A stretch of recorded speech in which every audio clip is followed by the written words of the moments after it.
Hey, everybody. Welcome to the Blind Ambition with Jack Kelly. I'm Rick, and I have Jonathan Heiliger with us. Jonathan is the founder and general partner of the boutique venture capital firm Vertex Ventures. Jonathan also has experience as a technical operator. He was the co-founder and CTO of Global Center, one of the first web hosting providers, and also previously led Facebook's global infrastructure, site architecture, and internal systems. In addition, Jonathan has also held executive engineering roles at Walmart and Danger, which Microsoft acquired. And if you've read Ben Horowitz's book, The Hard Thing About Hard Things, it's actually about Jonathan's company. So maybe we can start there. So you've worked with another Vertex partner, Insric Ray. The company ended up being called Opsware. Can you walk us through that experience? Yeah, actually, the company had three names. But first, thanks so much for having me, and hopefully we'll have some fun today on the pod. But so my history and intersection there was I started a web hosting company called Global Center when I was 19, and successfully sold that company to larger and larger telecoms, ultimately to Global Crossing. And while I was at Global Crossing, I also started a venture fund for them, which plays into what I do now. But I was bored. I was 23 and I was like a late stage investor and having to, do 2 breakfasts, 2 lunches, and 2 dinners to get access to deals.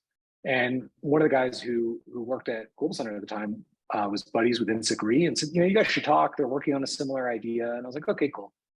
So literally, in typical Silicon Valley fashion, we got together at Gordon Biersch in Palo Alto, and Insric drew out on a napkin his idea for Loud Cloud, which was data center automation. And I was like, oh, I love this. I'm like, because I understand the services piece and the kind of hosting and services. You guys understand the software piece. And the you guys was the founders were Insric Ray, Ben Horowitz, Mark Andreessen, and Tim Howes. And they ended up, I was fortunate they hired me as the first non-founding employee, or the guy gullible enough, I guess, to carry the pager. I was so excited to show up for work. I showed up at the ungodly hour of like 6 or 6:30 in the morning to like this little low-rise building in Menlo Park that now is in the shadow of Facebook's offices or Meta's offices. It's just because I was so giddy and excited to get going, work on this Loud Cloud thing. But I showed up and I was like, no one knew what Loud Cloud was. Like the other 3 guys were like, what's Loud Cloud? Like we haven't talked about even what we're going to call this business yet. And sure enough, it was actually called vSeller. It was called Virtual Seller. And through a series of brainstormings, we came up with the idea for Loud Cloud. And you can imagine the dark humor that went into that naming exercise. And we were probably 10 people by the time we had that name as a company. And fundamentally our business was to take and operate what we now would think of as cloud services for .com companies at the time. We started in 99, and big enterprises like Ford and Nike and other folks like that were our initial customers. And we were going to do that using software and automation to make it really scalable and performant, et cetera, for all these folks. We grew the company to about 600 people. We took it public. We raised prior to that something like $150 million, and more importantly, burned $150 million in pretty short order. Then we discovered that our customers were not as consistent as we thought they were. Pardon the pun, but we discovered they were all snowflakes in that every customer had kind of 20% of their own flavor. Like everyone likes chocolate, except some want it with sprinkles, and some want it with Oreo cookies, and some want it with nuts. And it was that 20% that really kind of screwed us and screwed our ability to scale the product in a margin positive way, shall we say. And so at this point, the company's hundreds of people. We ended up doing a massive riff. Actually did it twice. So that's first lesson. Don't do 2 riffs, do 1 riff, cut deep, cut hard. It's hard the first time, it's even harder the second time. And let a lot of great people go in that process. And in the process of doing the riff, we ended up selling the services customers to EDS, who bought a license to what then became known as Opsware. So we went from vSeller to Loud Cloud to Opsware in about a 3.5-year span, from 0 to 600 employees, back down to about 100. From private company to public company, almost delisted for a while, and like I said, sold the services customers to EDS. I ended up leaving shortly thereafter just because I had been burned out. I had my sort of prior startup for 4 years plus the Loud Cloud hyper growth, hyper failure experience for 3 years. And I was like, I need a break. And so the rest of, but the rest of the founders stayed on, the rest of the team stayed on and, built that up to be a very successful business as a software license company that was selling data center and IT automation to other people who would take it and use it in-house. And then ultimately HP acquired the company for, I forget, around $1.5 billion or something like that.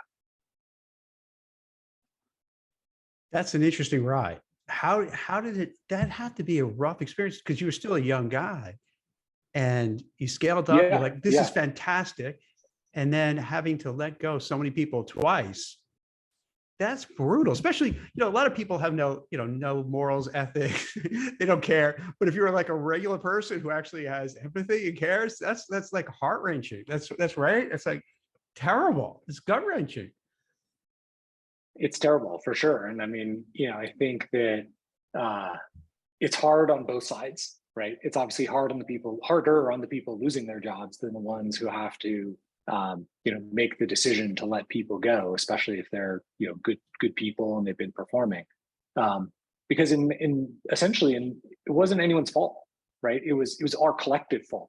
We made the management team, the leadership team, made errors in strategy and in investing that caused that to happen. And I think that in today's age, in July 2022, there's a lot of founders that are having to go through that sort of mental exercise of, did I get us here? Did she get us here? Did we get us here? But at the end of the day, we're at this point where our burn rate isn't something our bank account can support, and we're going to have to cut heads, cut people. Did you have some PTSD when it started happening? You went back to that time 20 years ago, wherever it was, when you start hearing about these layoffs and these massive downsizings, and you see on LinkedIn and other social media, help, I just lost my job. What do I do? Yeah. I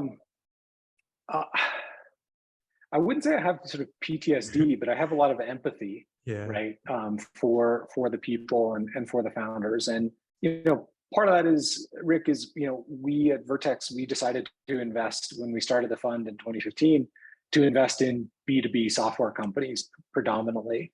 And because we're investing in B2B software companies, the moment we invest, we together with the founders, we squint. And the founders might not be making any money, they may not have figured out a business model, but we squint, and together we answer the question of how will we make money? And I think that a lot of the headlines, if not all of the headlines today, and I'm actually here in Aspen, Colorado. I was at Fortune Brainstorm this week, and this was a hot topic of debate, because all of the headlines are about on-demand companies or fintech companies or crypto companies or Web3 companies or even other SaaS companies.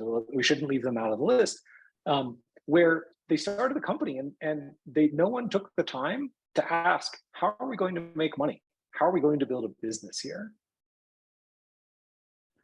I'm so glad you brought that up, Jonathan, because writing for Forbes, I've interviewed over the last year, as you can imagine, so many 12-year-olds who are running a unicorn company who 12, man, now I really feel old.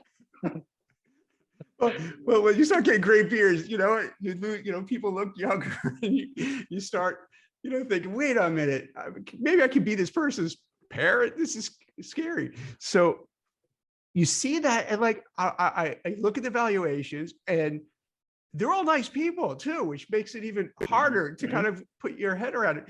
And then you want to, how are you making money doing this? I don't get it. You're burning through a ton of money. It sounds like a cool idea, but how is this going to play out? And are there adults in these places to say, wait a minute, before we do anything, we really have to be sure, here's how we can make revenue, here's how we can make profit, or do they just roll the dice? How does it work in the VC world? Well, I think that part of that is VCs generally are we're a herd mentality group. And I lump even myself in there sometimes, even though I think at Vertex, we're very principled and operate on first principles and you know, kind of follow our own gut, do our own work. But you know, to answer your question on the adult thing, I actually have an interesting, I think, anecdote there, which is, you know, when I started at LoudCloud, which became Opsware, it was started by experienced business leaders, right? People who had been executives at Netscape and lots of other companies that were popular at the time and you know, leaders at the time. And over time, as we grew that business, we hired the MBAs, people who literally, you know, just fresh minted Wharton, Stanford Business School grad, who were super smart and analytical, but had very little hands-on practical experience with the EQ of managing people or managing customers. And I think that it was a good combination, but we didn't actually push it far enough. And what I mean by that is, in contrast, I joined Facebook in 2007. When I joined Facebook, it was 300 people. So for me, that was a big company at the time.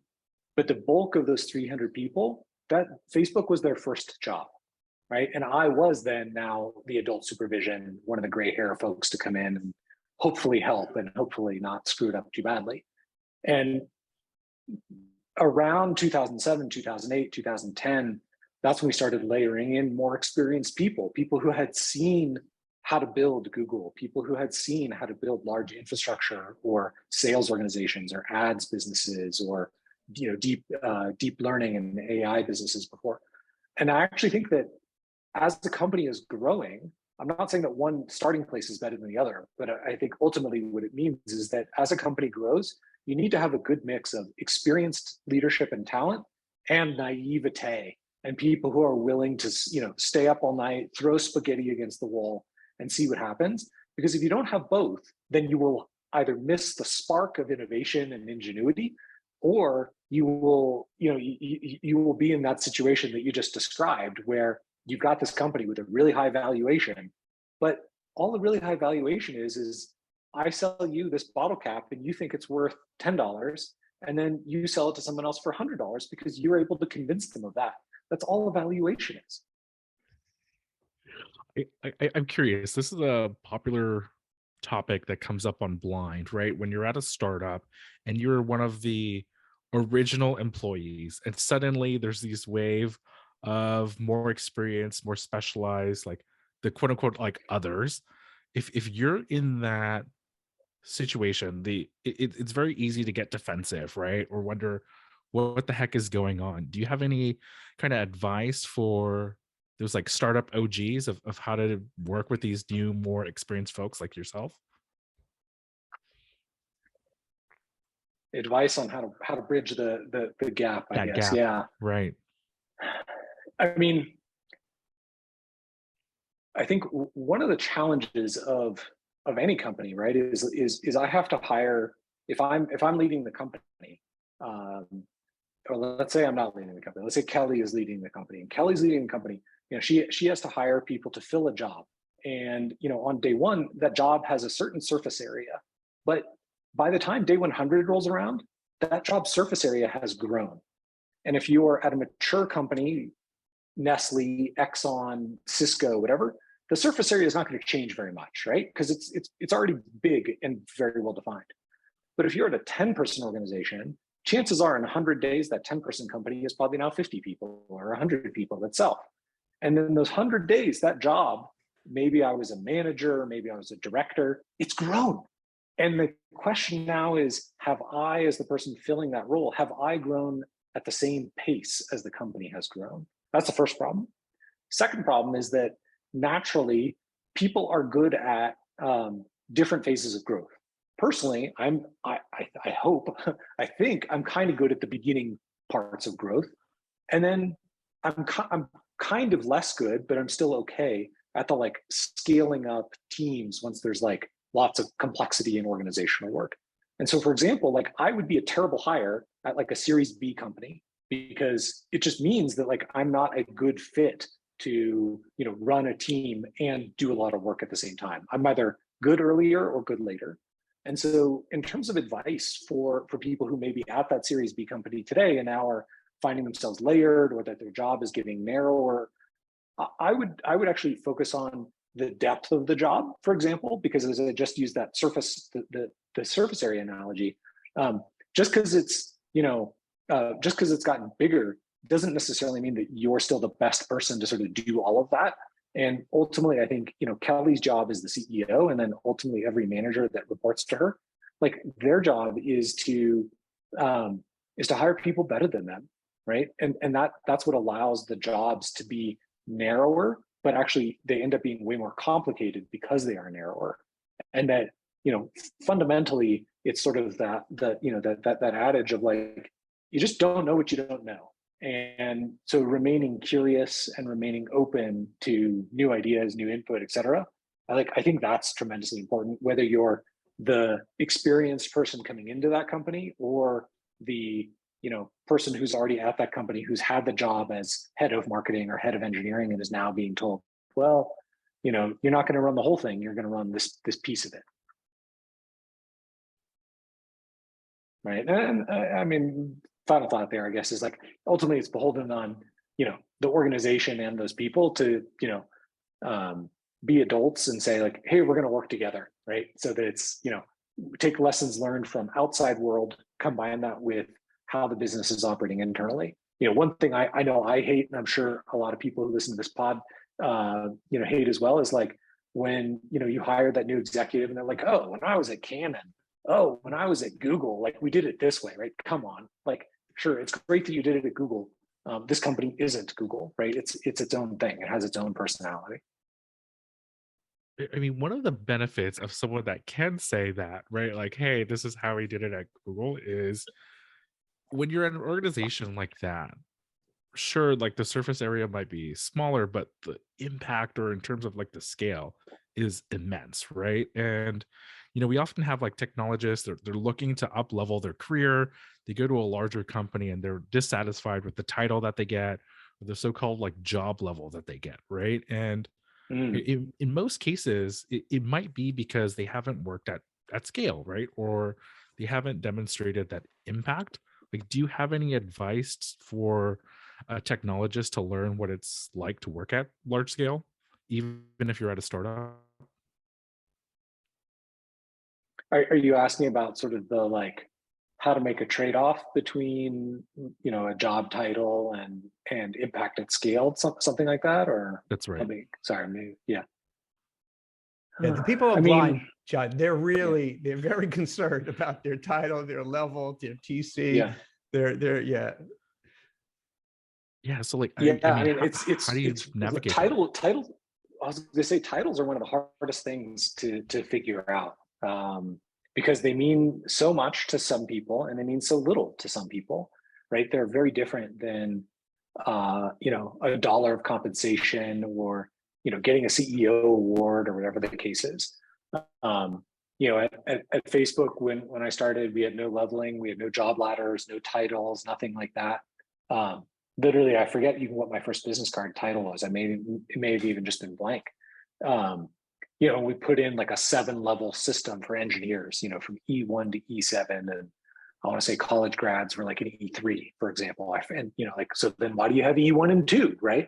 But the point of that was that, like, even though we had those 7 levels, everyone was called a software engineer, and it was then part of the litmus test of when you were interviewing at the company. And this is something we see in our portfolio companies today at Vertex, is the ones who've adopted the strategy.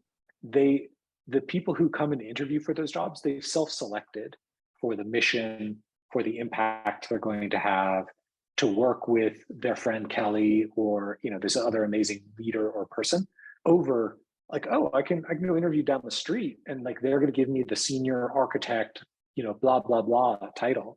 Well, cool. Then you should go do that, right? And one of the things that we spend a lot of time coaching and counseling founders on is when and how to make those decisions, because some people argue titles are free.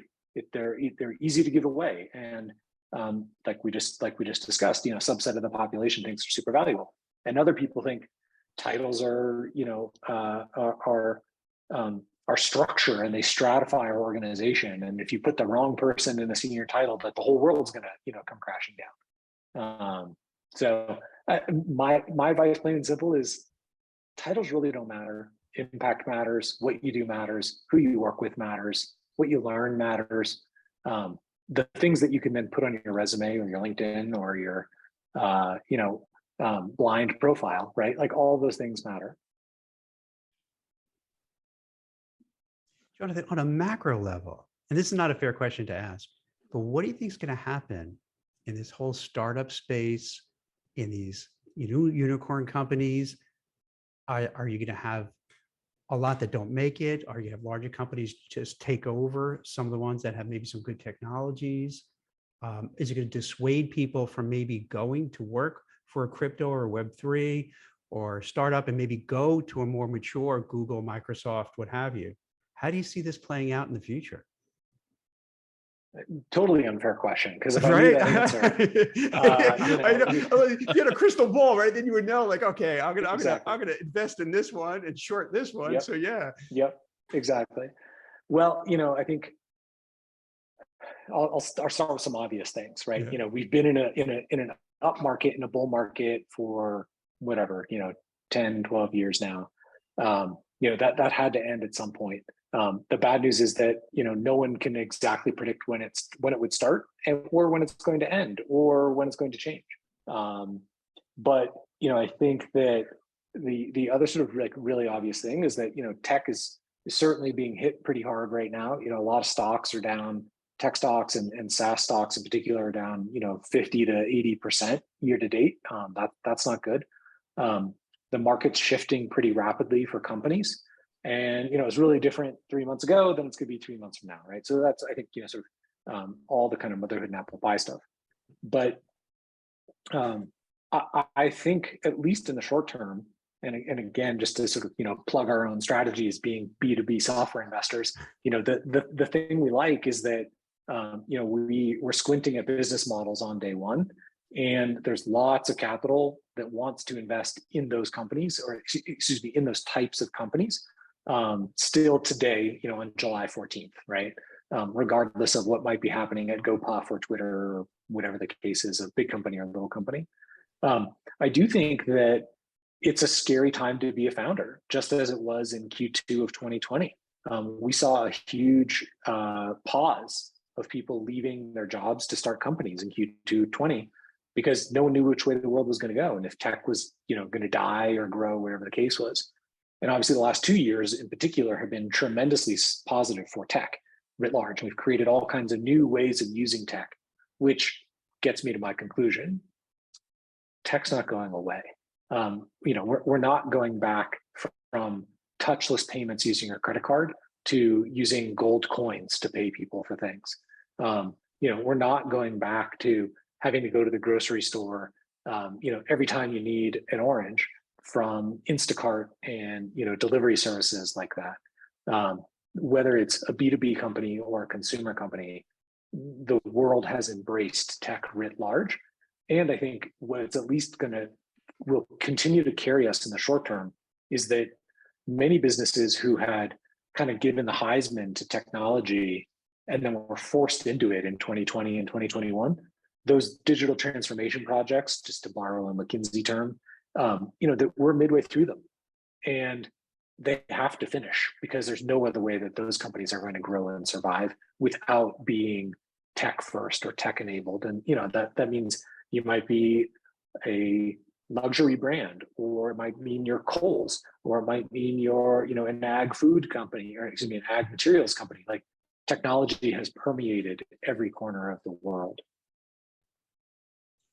No, it's a difference between tech generally, but then you have these companies that, let's say, Tiger Global or some other huge VCs just put tons of money into it, and is really not, which is kind of, I think, different than what you're describing, the companies that really have a business plan and have something going for it, as opposed to just have a gob of money and just figuring out what to do. But do you guys remember SoftBank Fund 1? Yeah, that's Sorry, right. SoftBank's Vision Fund 1, right? I mean, that was $100 billion of sort of translating petrodollars to tech dollars, and so that worked for their investors. But many of those businesses are not around today any longer, despite having been made kings and queens of their time. Some of them are, right, and then I think investors like Tiger and others saw that pattern and saw on one hand, they had the ability to raise gobs of capital themselves. And that if you put enough capital into a company, you can make it a winner. But that presumes that the category itself will support a company selling X, right? Selling that widget or providing that service in some kind of unit economic positive way. And if it's not possible to do it, if someone's not willing to spend $12 a month for a subscription to 15-minute delivery, then you don't have a good business. It's interesting you say that, because from afar, it always felt to me, being an outsider to this, where you'd have, the big, so some of these VC, firms picking and say, okay, let's look at a vertical, let's put a lot of money into it, and we're going to kind of blow up all the competition, and we're going to own this vertical, and then rinse and repeat, and then let's get another vertical and do the same thing. So it sounds like that's kind of what was happening with cheap money and the ability to do it. And then when you don't have the cheap money, it's all right. Right. Then investors pull back to, what's going to be a good business sooner than later, right? There's some incredible network effect businesses, but if it takes $10 billion to get that network effect to work, that's a pretty tall ask in a good market. It obviously happened. It's an impossible task in a market like we are in today. But that being said, the adage of some of the greatest companies, that are still around today, that they were created in the last downturn. They were built in the ashes of 2008 and 2009, just as many of the great internet companies of today, Google among them, were built in the ashes of the first .com crash, right? Where there were charlatans and scams and schemes and business models that didn't exist in 99 through 01. And as a result, as that crash happened, you saw this like, oh, well, we could take these pieces of distribution or of technology or innovation, and if we can couple that with a business model that will allow us to not just to make money, but build a profitable company, then there's some incredibly strong businesses that formed as a result of both of those previous downturns. And I'd expect the same today. And honestly, I'd expect the same in, I'm not a big crypto Web3 person, but I would absolutely expect the same to happen in that market as a result of the correction in both currencies and in businesses in that world. That's a really interesting contrarian play, with all the bankruptcies and all the questionable activities there, to say, what, maybe there's room for an honest broker to set up a platform that could actually pay people back when they say, hey, I want to take out some money and not play any games. Yeah. And part of that is like, there's just less choice, right? For the consumer, whether that consumer is you and I, or the business buyer that has to choose, hey, I have to, buy this, security solution, or I have to buy this compliance solution. If there's 6 vendors that are all chasing that person, it's a lot harder to, make a buck than if there's only 2 vendors, for example. Do you have any advice? Is now a good time to go work at a so-called boring company? I mean, obviously your investment thesis is B2B, and that software clearly has a lot of runway, right? And is clearly going to do well. Like, if I'm a technologist, if I'm even an engineer just graduating from college, should that be one of the first places I should go? Rick, I totally agree. Even if I wasn't investing in the space, that's where I would go if I ever went to college and graduated and like needed a job. Is I'd look at the plumbing of things, because plumbing is always essential. Whether that's selling, so for example, there's a great business called Gong, which is it's a sales tool, enables sales leaders to pattern match and then grow their teams. Like that's a great example of an infrastructure tool, because they're selling to sales teams and they're contributing to top line, right? Like, so that's like a double positive, versus if you're working at a security company, many of them, you're kind of selling insurance, right? Like, hey, if you buy my thing, you won't get hacked. Or if you do get hacked, you can limit the blast radius, right? So there are those elements there. I think the tough spot that a number of companies are going to find themselves in is where their public counterparts have traded down 50%, 60%, 80%. I can't predict if they're going to go back up or not. I can just say that they were up here, now they're down here. And if you're a private company, what do you do? do you reset your valuation like Instacart did? And I think like Stripe announced today, they lowered their 409A, their internal valuation by 25% or so. I actually don't know if it was their 409A. I know Instacart did that previously, so that you can actually show employees upside. Because if you, as a founder, have you've done a phenomenal job of being a CEO and a leader, and you've convinced investors to raise money at $1, $2, $5, $10 billion, but you have $1, $2, or $5, $10 million in revenue, chances are really good that your next round is not going to be an up round to where you think your stock is worth today. Whereas in the public markets, big company or small company, we all see every day in, day out, what is that company worth to investors? And that disconnect between private markets and public markets, like that's where I think it's kind of a sketchy place for people who are fresh college grads to go and say, well, I could go work at this amazing company. They're an amazing unicorn. Well, you should ask yourself, and you should ask the leadership of that company, like, what's our revenue and how quickly is our revenue growing? And are we profitable, or how close to profitability are we? Before just looking at the headline of like, oh my God, this company is worth $7 billion. That's so amazing. That may have been amazing in 2021, but in 2022, if their peer company is worth $2 billion, they got a lot of explaining to do. I mean, I like your example of that sales company Gong, right? Where it seems like what they create, they contribute to being a profit center rather than being a cost center. Are there any other kind of tips, industries, companies where you can kind of call out that might fall into, being a profit center and actually like contributing and perhaps not getting cut in the future, or not suffering in the future? Yeah, I mean, there's definitely markets where they're less likely to be cut. Security I think is actually a good market. The buyers are fickle. Hi, all security engineers. I wear a tinfoil hat too. But they're fickle because everyone's looking for an edge, and so you're always sort of churning through tools, looking for the next greatest thing. But if you're building that product and that company, you are creating durable value as long as you're continuing to innovate and enhance. Where we're investing at Vertex is, generally we are backing founders who have experienced some kind of problem firsthand themselves. They were, maybe building, another product and ran into a problem where their plumbing, their infrastructure wasn't working, and they got frustrated and they had to start putting resources on the infrastructure rather than on their product and innovation to actually service their customers. And funny enough, that's exactly the story of how Lunch Darkly got started. Is Edith Harbaugh was at TripIt. She was a product manager and trying to launch new features very quickly and very rapidly, and just was hamstrung by the time it took to deploy and test, and that they couldn't run all these different testing scenarios. So she built a feature flagging system inside of the company, and then decided, oh my goodness, like looked around, oh my goodness, like lots of other people look like me and have these problems. I should leave and start that business.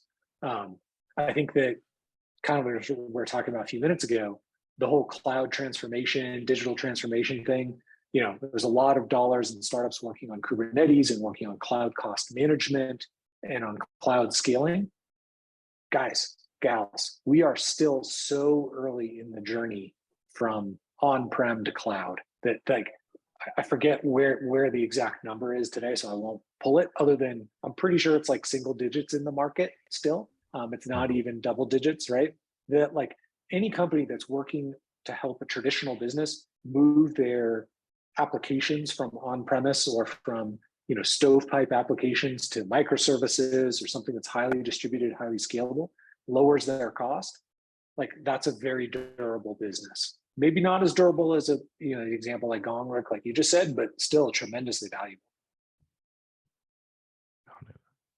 I think it's very easy to get caught up in what is the latest trend, or like what's the like sexiest company, right? But I love your first principles approach. Like, at its core, what is the company doing, and obviously what will you be doing, right, to contribute toward that mission? I mean, are there any other kind of first principles that you would that you use at Vertex? Sorry, something in my eye here.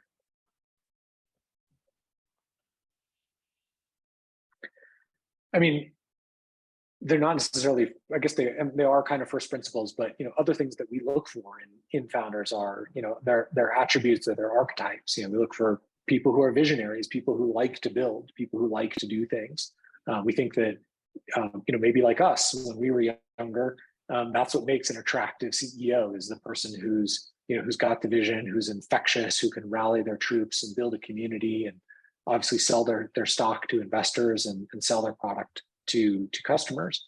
And then, I think there's also something to be said for working with people who enjoy going against the herd, going against the grain, especially in a startup, where I look for that. Like, I want that as that person, to be my coworker or my boss, or someone who's going to come work for me, or that we're going to invest in. Because the whole idea of a startup is to take on a problem that maybe other people haven't observed happening just yet. If there's 5 other ways of solving this problem, chances are then the startup's not a great idea, and not durable, and not going to make it. I mean, I do think for all of the excitement and endurance of a startup, we have to remember that over 90% of startups fail, right? And they will literally, they'll start in tech, they will start and they will go to zero. And that just seems to be that's where the industry has been since venture capital really got started in tech in the 70s, is that 90% of companies fail. Despite that, we've all created tremendous companies. We've created hundreds of billions, I guess now trillions of dollars of wealth, and a whole new industries that didn't exist before. That is amazing. It's kind of sort of almost uniquely American to do that you can do something, fail, and that's okay. And you're not labeled, yeah. you're not ostracized. Yeah. You're like, all right, and then you start again. In fact, sometimes it's a thing like where you succeed, and then after a while, people don't like you because you succeed. Like, look at Elon Musk. Now everyone's throwing stones at him, and we could put aside whether he deserves it or not. But they root for the underdog. Then they're on top. They knock him down. But then they want that story, that Rocky story of coming back again. So it's the same thing with businesses, right? It's like, hey, you do it, you fail. All right. Hey, you tried again. Yes, I'm here for you. Other countries aren't like that, right, John? They're not to the degree that we do it here. I totally agree with you. I totally agree, Jack, that like it's definitely a US thing, and it's even a Silicon Valley thing. And I think that we've seen before COVID and then after COVID, investment diversifying again in tech. Outside of Silicon Valley, there's innovation that has happened in Boston for a long time, and Austin and Miami and Boulder, Colorado, and New York, and all kinds of other great cities. But I think one of the things that makes Silicon Valley special, besides that you have this fabric and network of other B2B people. If you're starting a scooter sharing company in Germany, you don't need to have anything to do with Silicon Valley. But if you're starting, a sales automation company or a security company, or even a HR tools company, like having a presence in Silicon Valley is important, because there's something in the water, both about the risk people take and the help that they're willing to give to their fellow founder and fellow executive. And that's just not yet present as much, at least elsewhere, in the world writ large. And I think to your comment on failure, I do think there's probably a little bit of a distinction between somebody who tries and fails responsibly. When things aren't working, they take a hard look at their business, they analyze burn, they cut heads, they adapt the product. There's that kind of failure. And then there's the kind of failure that's like irresponsible failure. Like, holy shit, this thing's not working. Doesn't matter. Throw a party, burn the boats. Like, let's just go harder and we're going to raise more money. Like, there are two different types of failure there. It's a continuum. But even with like Adam Newman, right? Where, sounds like that. Let's have a party. He has a startup now, like some, I don't know, carbon capture kind of thing he's doing. And people invested in him. It's true. It's very true. I mean, a lot of founders, like whether it's Elon, the Adam, the WeWork folks, Travis Kalanick, and others, they fell from grace. They still have friends. They still have people that they made money for who believe in them. And, they might not be bad people. And, if they have a set of characteristics that enable them to be successful once before, chances are they're going to be successful again. And, I think that's why you see sort of also willingness of venture capitalists and a desire of venture capitalists to back known people or back franchise people. Personally, it's something that really gets under my skin. I had an experience one time when I was helping one of the companies that we started with the founders raise their first round of funding, and got to this other VC on the phone. It's like, oh, Jonathan, I love this team. I like the market. It's pretty good. I'm definitely interested, but I just don't know any of them. None of them are franchise players. If they had worked at Google or Facebook or Amazon, I'd back this company in an instant. And I was like, that's really interesting. I'm like, because let me think what the Google founders were doing before Google. Well, that's right, they were in school. What was Mark doing before Facebook? That's right, he was in school. What was Jack and Ev? What were Jack and Ev doing before they started Twitter? Well, Ev had Blogger, so he was kind of a known guy, but Jack not so much. Like this notion that like we need franchise players. Does it help? Absolutely. Is it a good sign for recruiting? Absolutely. Like these are all things that help startups grow quickly and are validating signals for a venture investor. But it's very easy to forget that some of the most seminal companies, not just ignoring the little $1 billion companies and $10 billion companies, but the like hundreds of billions of dollars companies, like those founders, this is maybe their first job, maybe their second job, and that's it. Incredible, huh? Really mind blowing. Absolutely. We got to take a risk on people. I mean, that's a shortcut that kind of your peers might take.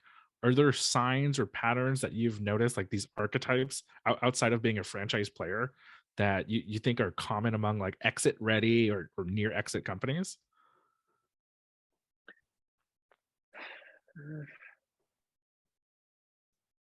Or is it just something as foundational as like being at the right place at the right time, or even just having the willingness to say, hey, I'm going to do a really boring business that I know everyone's going to use, and I'm just going to collect rent? I mean, I think that all of those things can be true. I've been super fortunate in my career that when I was an employee, I picked good companies to work for. Good meaning they turned into something. They didn't close their doors. I had that experience as well, but mostly been fortunate to see companies that exited or went public. And as a VC, we get to see exits as well. But we actually see a lot more closures than exits, just by nature of our job and that 90% failure rate. Sure. I think that it's especially at the kind of growth stages of a company. It's a super exciting time in the company's journey because you've got 20, 30, 50, $100 million in revenue, and like that means you've got hundreds of customers, and there's real things that are happening. And that I think that it becomes beholden on the founders of those businesses to constantly evaluate talent, whether that's leadership at the top, whether that's themselves or people they've brought in, or middle management, or the fresh people that are coming in the door to do the bottom of the pyramid work that that has to get done. I don't think that there's any one particular secret sauce, but I would say that to your comment, timing has a lot to do with it, and that's I would bundle that together with luck. It's lucky that a company started and then was acquired for $400 or $500 million a year later because the acquirer needed that piece of technology and didn't want it to go anywhere else, right? And there's lots of examples like that. Some of those examples continue, like YouTube is kind of a good example of that, right? Do you guys remember Google Video? They were going head to head with YouTube for a while. And they ended up buying company for, I think, 1.5 billion or something like that. And if you kind of pulled the covers back, YouTube was a company I got to know pretty well. I was at Sequoia Capital at the time, who's an early investor. That company was burning a ton of cash because it's very expensive to manage YouTube and all the streaming. It couldn't have survived as an independent company. There wasn't the cash that was available in 2010 and 2015 to fund that business. So they, in some sense, exiting to Google for 1.5 billion was a great outcome for the investors and the employees. Now, Roelof, who was the investor, may disagree and said we should have kept going, but he gave the founders the ability to make that decision. And then there's lots of other examples where big tech buys little tech because they want the team, or they want the tech, or they just don't want it going to someone else. And then it ends up kind of sitting on the shelf and it just kind of atrophies over time. Honestly, a lot of the people who are in those situations, I think they actually get extra motivated to leave and start a new company, because then they see a whole new wave of problems and opportunities inside of whoever's acquired them. And they're like, oh, these guys are screwed this up and this up and this up and this up. And that's, 4 billion and 10 billion and 20 billion in revenue, not value. And, oh, well, if I start a company, I could go capture, I could capture the lion's share of that revenue. That's pretty exciting. Jonathan, when it comes to B2B, are you open to sharing a couple of your portfolio companies that could demonstrate what you're talking about? Sorry, you broke up a little bit there. Oh, so in terms of B2B companies, yeah, in your portfolio, are there any that you feel that you'd like to talk about and say, hey, here's an example of what I mean, that this is kind of what I excel in and the kind of work we do at your company? Yeah, I appreciate it. Sure. I mean, I can give two examples pretty quickly, if you'd like.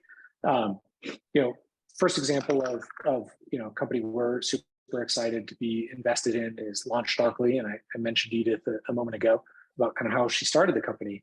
LaunchDarkly is a tool for software developers that allows them to ship software with more confidence and more quickly by kind of giving you this massive switchboard, if you will, where you could turn little parts of features on and off very rapidly, or decide who gets what feature at what point in time, such that not everything is exposed to everyone. And this has been it's been a tremendous success in our portfolio and our co-investors with Bessemer, with Threshold, with Redpoint, in the company, because it turns out that everyone who ships software is really worried about the who's going to see it, when they're going to see it, and how it's going to show up. And having a dashboard, having a system to manage that is crucial. And it tends to land kind of in a department or in a team, and then expand kind of to the entire software system at that company very, very rapidly, because everyone sees the value, whether it's for an internal application or an external application. That's one example that's more mature in our portfolio. Another example I'll highlight is a company called MetaView.ai, and it's bringing transparency and analytics to job interviews. So particularly maybe relevant for the blind audience here, which is, job interviews are, I think, one of the most unstructured, unsexy, and uninspected part of the process, right? We, as hiring managers, spend a lot of time looking at resumes and credentials and, debriefing and talking about candidates after the fact, but no one's really looking at the interview itself. How many questions did I ask a female candidate versus a male candidate? What was the specificity of their responses? How good or bad or on target were they? And sure, there are elements with businesses like CoderPad and others where you can, for software engineers, you can test their IQ skills, but you can't test their EQ skills, and that obviously only works for software engineers. It doesn't work for product people or marketers or salespeople. Now, what MetaView is building is bringing that level of insight and transparency through analytics to the job interviews process, which has two, I think, really positive functions. One, it makes every job interviewer a better job interviewer, because I can see what questions she asked before me, and then the person who follows me on the interview loop knows what questions I asked automatically. And then two, we can see what responses we get from those questions, both from the candidates and if a candidate's asking me questions internally, and use that to feed a question engine and a content engine to ask better questions and more insightful questions of candidates to better understand them, so that we have better fit from day one. We don't have people that come into a company and they're like, oh my God, I didn't realize that everyone here wears pink shirts. That's terrible. I don't want to do that. Those kinds of problems. So that's exactly what MetaView. Well, MetaView is not working on the pink shirt problem, but they are working on making everyone a world-class interviewer, and making interviews actually transparent and measured. It's so interesting, Jonathan, because I've run an executive search firm for the last 25 years, and it hasn't changed. The interview process is still mired in the past. And it's the weirdest thing, and you probably see this for the folks who work in your portfolio company, is that very often they'll say, hey, Rick, go out and interview Jack. And they don't give Rick any training. They don't give him any guidance. They just assume that Rick could go out and give a really good quality interview. And more often than not, no. It's Right. just because, let's say someone's an accountant, and they're kind of shy and a little awkward. And I don't mean to generalize about it, I'm just giving you an example. And then they say, go interview. They're not comfortable interviewing. It's awkward, and it doesn't lead to success. So it sounds like what you're doing is you're kind of say, all right, let's build a better, system where we could use the analytics to find what works, what doesn't work, and then maybe train, and I don't know that's part of it, maybe train the interviewers. So this is what Absolutely. you can do, make your life easier. Here's what we find are the good questions where you're going to get the best answers. And this is, and in a time period now when everybody is so concerned about unconscious biases and things of that nature, to show, hey, this is a very fair kind of interview, so you don't have to feel as if you're leaving the interview. You know what? I think Jonathan and Jack and Rick discriminated against me because they said this or they didn't say that. And so it could kind of maybe cut down on those kind of issues and help it. So that sounds really cool. That sounds really interesting. How is HR? Absolutely. How are people receiving that? Are they getting it? Or are they just entrenched and like, oh, we've always done it this, like you mentioned before, oh, he's always done it this way. What do you find? We have both. We Yeah. definitely have both. It's pretty early days for the company. We invested in the company 6 or 7 months ago. So they're just kind of building up their business, but got some large and significant customers like Robinhood, who is hiring thousands of engineers, and then in other functions. And I think the point in time feedback we got from brands like Robinhood is that their users don't look like their 5 best college friends, and so their company shouldn't look like that either. But it had kind of started to converge like that, and that using MetaView was a way to not just expose that, but then train people on those unconscious biases and on asking better questions, and on in the case of not specific to that one company, but across MetaView's customer base, for example, asking female candidates more questions or the same number of questions that they ask male candidates. That's great. I hope you cut through, because it's one of those sectors that just they just don't keep up with the times. And I think Right. it's what you're offering is something that's going to really be helpful for people, for both the interviewers, the interviewees, for the company themselves, to make it fair. So that's cool. I think it's going to be a lot more impactful than the states that are regulating, salary bands be posted for the jobs that they have. Like, yeah, so sure. they're doing end run around that. So what happens is this now. So you'll see on a salary, instead of giving it's 80,000, go, it's 50,000 to $250,000. That's, come on. I kid you not. That's what you see. So it's like, okay, you give a band, but that band is so unrealistic. So you kind of made an end run around what the law is supposed to do. Yeah. That's probably exactly. That doesn't help the candidates. Not at all. Oh man. Thanks for coming on the show, Jonathan. I think that's a great way to really put it in perspective, right? Like, how are you actually helping the end customer, and what value are you bringing? And if you're a job seeker, if you're considering a company, it's really worthwhile to kind of interrogate and make sure the person that you're sitting across from, right, the person that you're going to eventually report into, or are they considering these things? Like, is it even on their radar? It seems like that's the best way to kind of make a career decision, make a financial investment decision, or just make a decision in life, period. Absolutely.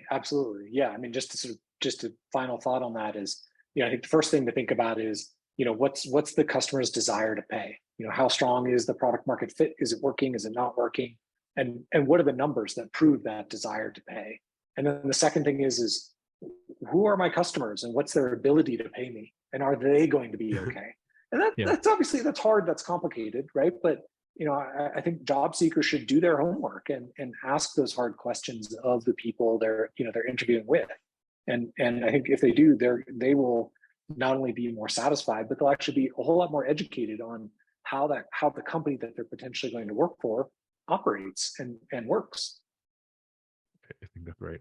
Thanks again, Jonathan. Excellent, John. Thank you so much. Guys. It was a lot of fun. Thank you.